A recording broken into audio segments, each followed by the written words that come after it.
आजकल के बच्चों के पास जितनी ज़्यादा सुविधाएं होती हैं वो सोचते हैं उतना ही कम है वो। और कभी कभार तो ऐसा भी लगता है कि अगर सिलेक्शन नहीं होता है तो हम ये सोचते हैं काश मेरे पास भी ये सुविधा होती तो मेरा सिलेक्शन हो पाता। मैं आपको कोई काल्पनिक कहानी नहीं सुना रहा हूँ, एक रियल कहानी आपको सुनाता हूँ। रेलवे में टेक्नीशियन की भर्ती होती है, उसी टेक्नीशियन की भर्ती में ग्रेड 3 पर सेलेक्टेड एक बच्चा रमेश कुमार मिलने आया। उसकी दिली इच्छा थी जब उसका फाइनल सिलेक्शन हो जाए तो जो कॉल लेटर आता है वो हमारे ही द्वारा ही फाड़ा जाए। उसकी पारिवारिक स्थिति जानकर आप भी हैरान हो जाएंगे और सोचेंगे कि जिसके पास इतनी सुविधाएं नहीं है वो अगर मेहनत कर सकता है तो मेरे पास तो सब कुछ है, मैं मेहनत क्यों नहीं कर रहा हूँ।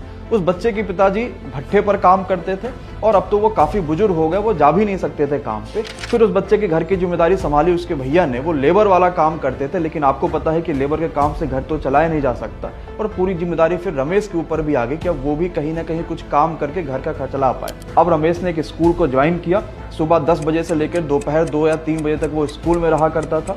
फिर वो ट्यूशन भी पढ़ाता था ताकि कहीं ना कहीं कुछ और भी इनकम हो पाए। उसके बाद शाम को 6 बजे से लेकर रात में 11-12 बजे तक लगातार लाइब्रेरी में बैठ के पढ़ाई करना, लाइब्रेरी में ही सो जाना और फिर सुबह उठ के लाइब्रेरी में ही पढ़ना और फिर 10 बजे स्कूल चले जाना। इस तरीके से संघर्ष से भरे जीवन के साथ मुकेश कुमार ने सफलता पाई।